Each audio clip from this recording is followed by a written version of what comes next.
Hi friends, good afternoon. Welcome to Neeta Malya family. ಇವತ್ತು ಇನ್ನೊಂದು Gauri special recipe ತೊಗೊಂಬಂದಿದ್ದೀನಿ ಫ್ರೆಂಡ್ಸ್. ಇದು ಆ್ಯಕ್ಚುಲಿ ಇದ್ರ ವಿಡಿಯೋ ಮಾಡಿದೆ, ಆದರೆ ವಿಡಿಯೋ ಯಾಕೋ ಬಂದಿಲ್ಲ. So okay, no problem. ಈಗ ಏನು ಮಾಡಿದ್ದೀನಿ ಗೊತ್ತಾ, ಸ್ವಲ್ಪ 1-2 ಸ್ಪೂನ್ ಆಯಿಲ್ ಹಾಕ್ಕೊಂಡೆ ಫ್ರೆಂಡ್ಸ್. ಹಾಗೆಯೇ ಇದನ್ನು ಗೌರಿ ಸ್ಪೆಷಲ್. ಇದಕ್ಕೆ ನಾವು ಸೊಪ್ಪಿನ ಉಪ್ಕರಿ ಅಂತೀವಿ ನಮ್ಮ ಕೊಂಕಣಿ GSB ಅವರು ಏನಂತಾರೆ, ಇದು ಸೊಪ್ಪಿನ ಉಪ್ಕರಿ ಅಂತೀವಿ. ಸೊ ಹಾಗಾಗ್ಬಿಟ್ಟು ಸ್ವಲ್ಪ ಎಣ್ಣೆ ಹಾಕ್ಕೊಂಡಿದ್ದೀನಿ. ಎಣ್ಣೆ ಬಿಸಿ ಆದ ತಕ್ಷಣ ಸ್ವಲ್ಪ ಸಾಸಿವೆ ಹಾಕ್ಕೊಂಡೆ. ಸಾಸಿವೆ ಪಟ ಅಂದ ತಕ್ಷಣ ನೋಡಿ, ಈ ದಂಟಿನ ಸೊಪ್ಪು ಫ್ರೆಂಡ್ಸ್, ಇದು ದಂಟಿನ ಸೊಪ್ಪಿದ್ದು. ಸೊ ಅದನ್ನು ಚೆನ್ನಾಗಿ ತೊಳ್ಕೊಂಡು ಈ ಥರ ಕಟ್ ಮಾಡಿಕೊಂಡೆ ಫ್ರೆಂಡ್ಸ್. ಹಾಗೆ ಇದಕ್ಕೆ ಉಪ್ಪಿಲ್ಲ, ಹಸಿಮೆಣಸಿನ್ಕಾಯಿ ಇಲ್ಲ, ಇದೂ ಹಾಕಬಾರ್ದು, ತೆಂಗಿನಕಾಯಿ ತುರಿನೂ ಹಾಕಬಾರ್ದು. ಆದರೆ ನಾನು ಒಂದು ಸ್ವಲ್ಪ ಹಾಕಿದ್ದೀನಿ. ತಿನ್ನಬೇಕಲ್ವಾ ಫ್ರೆಂಡ್ಸ್, ಇಲ್ಲಾಂದರೆ ತಿನ್ನೋಕ್ಕಾಗಲ್ಲ. ನಾವು ಆಮೇಲೆ ಇದು ನೈವೇದ್ಯ ಆದ ನಂತರ ನಾವು ಇದಕ್ಕೆ ಉಪ್ಪು ಹಾಕಿಬಿಟ್ಟು ತಿಂತೀವಿ. ಅಂದರೆ ನಾವು ಬಡಿಸ್ಕೊಳ್ತೀವಲ್ಲ, ಆವಾಗ ಉಪ್ಪು ಹಾಕಿಬಿಟ್ಟು ತಿಂತೀವಿ.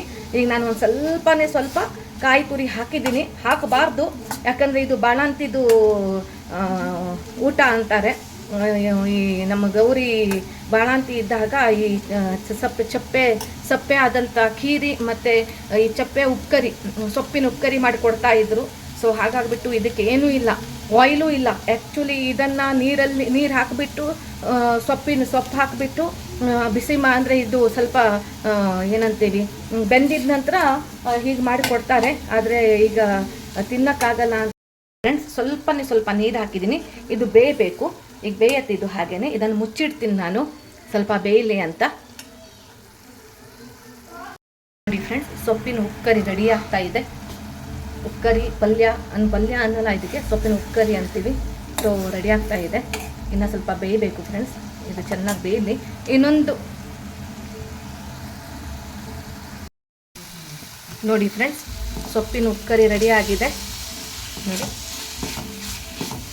ಇದನ್ನೀಗ ಬೆಂದಿದೆ, ಇದು ಚೆನ್ನಾಗಿ ಬೆಂದಿದೆ.